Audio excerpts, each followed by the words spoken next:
Assalamualaikum warahmatullahi wabarakatuh. Perkenalkan, nama saya Abdul Wadid, NIM 18220187. Pada kesempatan kali ini saya akan menyampaikan rangkuman atau resumen saya tadi tentang perkuliahan hukum perusahaan. Adapun poin-poin yang akan saya bahas dalam video kali ini, yang pertama adalah apa yang dimaksud dengan perusahaan itu sendiri. Yang kedua adalah apa yang dimaksud tentang hukum perusahaan. Yang ketiga adalah badan usaha. Yang keempat adalah tentang yuridis dari hukum perusahaan tersebut. Langsung saja, pembahasan yang pertama mengenai penjelasan tentang apa itu hukum perusahaan. Apa itu perusahaan?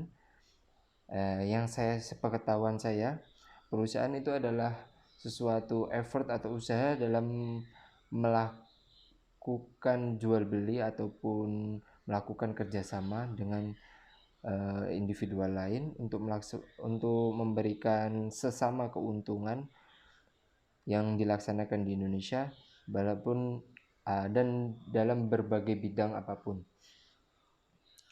Adapun ciri-ciri dari perusahaan, yang pertama adalah suatu badan usaha itu memiliki signifikan tertentu. Misal ada yang berbadan hukum, ada yang tidak berbadan hukum, ada yang melakukan secara pribadi, ada yang melakukan secara kelompok, dan itu memiliki keuntungan ataupun kelebihan dan kekurangan masing-masing dalam setiap pemilihan tersebut. Yang kedua adalah jenis-jenis usaha.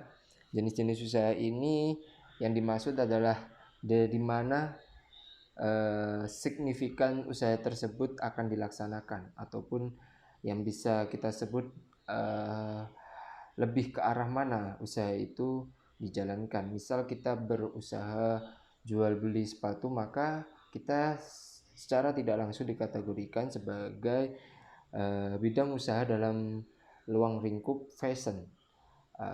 Ada pula di bidang makanan, ada pula di bidang kesehatan, ada pula di bidang tekstil, atau bisa disebut dengan ada pula di bagian bahan pokok makanan, dan banyak lagi. Syarat yang ketiga adalah harus didirikan di wilayah Indonesia.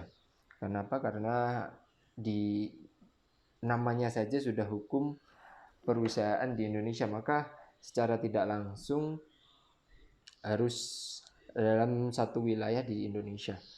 Yang keempat adalah memperoleh keuntungan ya. Ini adalah salah satu faktor penting bagaimana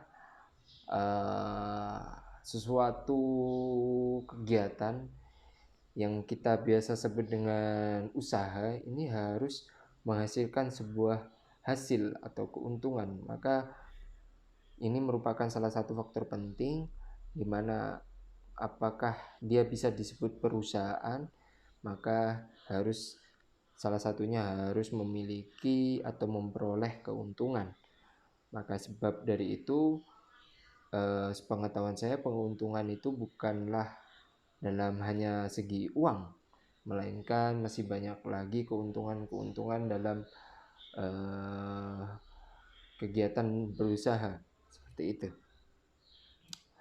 Yang kedua, dalam hukum perusahaan. Hukum perusahaan ini adalah apa-apa saja yang tercantum dalam perusahaan, maka disitulah hukum perusahaan akan memiliki tingkat kepentingan di situ, ataupun memiliki ruang yang bisa mengatur dalam melakukan perusahaan atau di dalam perusahaan tersebut.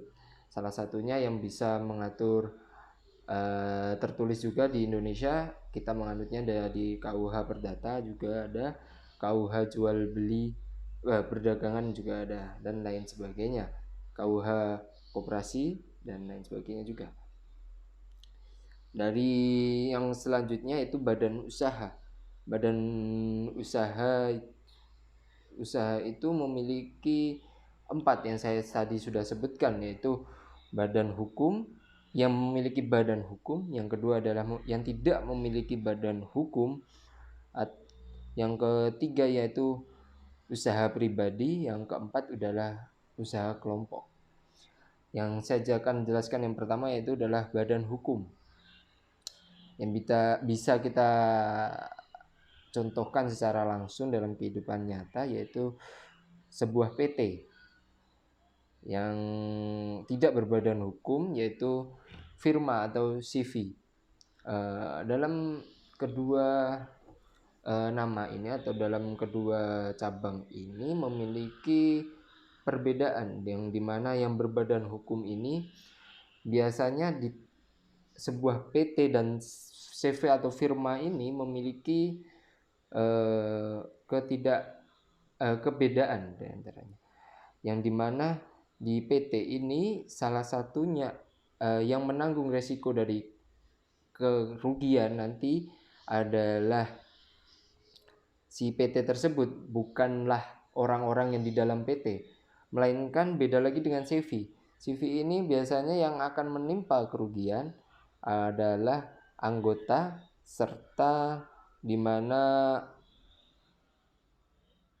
anggota dan CV itu akan menanggung kerugian yang diperoleh dari CV tersebut. Yang selanjutnya adalah pribadi dan kelompok. Yang pribadi ini biasanya kita sering lihat, apalagi dalam kasus pandemi seperti ini, banyak orang-orang yang memiliki usaha-usaha pribadi. Ada pula yang biasanya disebut dengan UD. Kalau yang kelompok, yang terakhir, yaitu biasanya antar kerjasama antara beberapa belah pihak, yang ini akan menjadi cikal bakal dari CV. Dari mana salah satu keharusan yang dimiliki untuk badan usaha kelompok ini adalah di mana di situ harus ada perjanjian agar tidak terjadi perselisihan di akhir nanti, dan harus yang sangat penting dan finansial adalah keuntungan itu tersebut. Yang selanjutnya adalah hukum dalam Islam. Nah, yang menurut saya ini adalah hukum yang paling kompleks.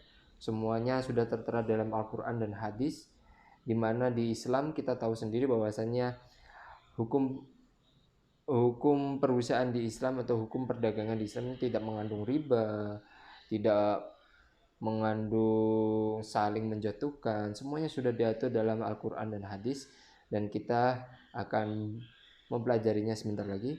Dan semoga video kali ini bermanfaat bagi kalian semua. Saya Abdul Wadid. Wassalamualaikum warahmatullahi wabarakatuh.